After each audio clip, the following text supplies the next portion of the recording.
Resident Evil Afterlife is a zombie horror movie sequel.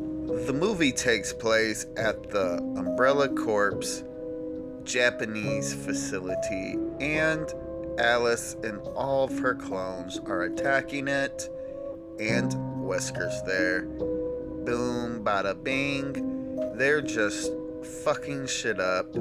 People are dying, and Alice is doing shit from the Matrix, or she's a Jedi, one of the two. She just super powered up. Wesker, being the sauceless bitch that he is in these movies, decides to run. Not my Wesker. And, well, the real Alice is on the plane that he's on, tries to sneak up behind him, but somehow Wesker gets the one up on her and injects her with this cure, which neutralizes her T-virus in her blood, making her human again. Yay, no more superpowers. So, it's some odd months later or something like that, and she ends up looking for her friends. Claire and the people that were on that airplane, well, helicopter, not airplane, sorry. And basically, she finds it in Alaska, because this is where they were trying to go, Alaska, but no one's there. Well, besides Claire, who has this crazy shit on her chest.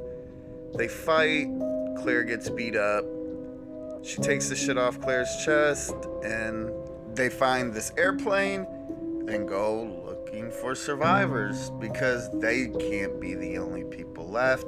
Also, they're confused as where all the people from Alaska were. Well, they find this building with these survivors on it, and they crash land this airplane on this building, which is just risky business.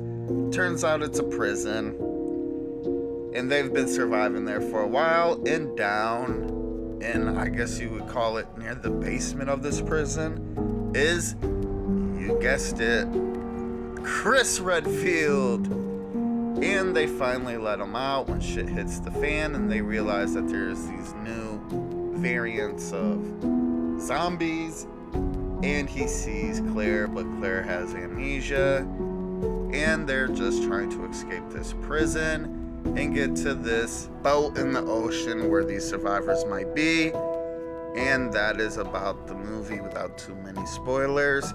So, my review of Resident Evil Afterlife. So this whole time I'm wondering, is 2 really that good? Because I said 2 is recommended. Yeah, 2's pretty good. 1, 2, and 3 are really good, and that is evident by the fact that this movie was really bad. This is not a good movie.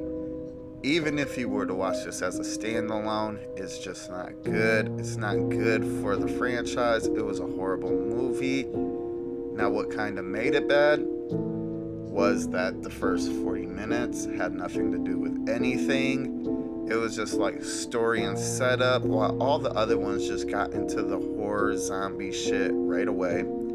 They almost forgot this movie was a horror movie at first.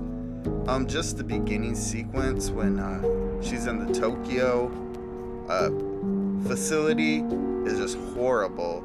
This is not the Matrix. They just forgot that these were horror movies. I'm telling you, like, the writing was just so shit. Also, these movies were meant to be in 3D and theater and shit, so there was just way too many scenes with that, and it just sucked. Also, they started heavily using CGI again, which was something I thought they were kind of straying from. Went right back into it, and the CGI obviously looked shit. There were a couple good things about this movie, but before we get into that, I almost forgot easily the worst thing about these movies, and this person should never cook ever again, is the casting director. The people they cast for these movies and these super iconic roles are easily the shittiest casting decisions I've ever seen in movies. It's kind of funny too, is because this movie takes place in a prison, and they got the dude from Prison Break to play Chris. I thought that was kind of funny. And honestly, there was only one thing I did think that was really good about this movie, and it was like a 2-second thing. It's when they introduced the dude with the hammer axe, which they could have did a lot more with that. I don't know, that just, it's questionable. Not bad, not good, but when he gets his head blown off, I thought that was pretty good. Literally don't know why they don't do more of that, because the dude was practical effects, which I liked, and when they blew his head off, it looked like practical effects. I don't understand why there's not more of that in these movies, because if it was, these movies would be a hell of a lot better. But just the main takeaway from this is just, this was just a massive setback for the franchise. I mean, those other movies, they're not like extraordinary or nothing, but they're pretty entertaining, they're pretty good, and they still feel like Resident Evils. And just, man, the superpower shit was stupid. I'm pretty sure that's why they got rid of it. And just a lot of things with these movies. And then all those 3D cuts that were just horrible. Man, I could just go on and on about why I just thought this was easily the worst in the franchise.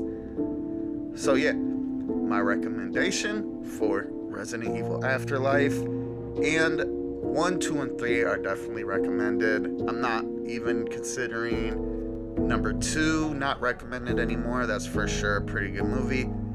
After watching this one, this is easily not recommended, as just nothing about it was good.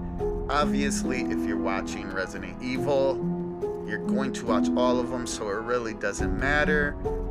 Don't skip any of them, obviously, but just if you were like, should I just pop in Afterlife and give it a rewatch?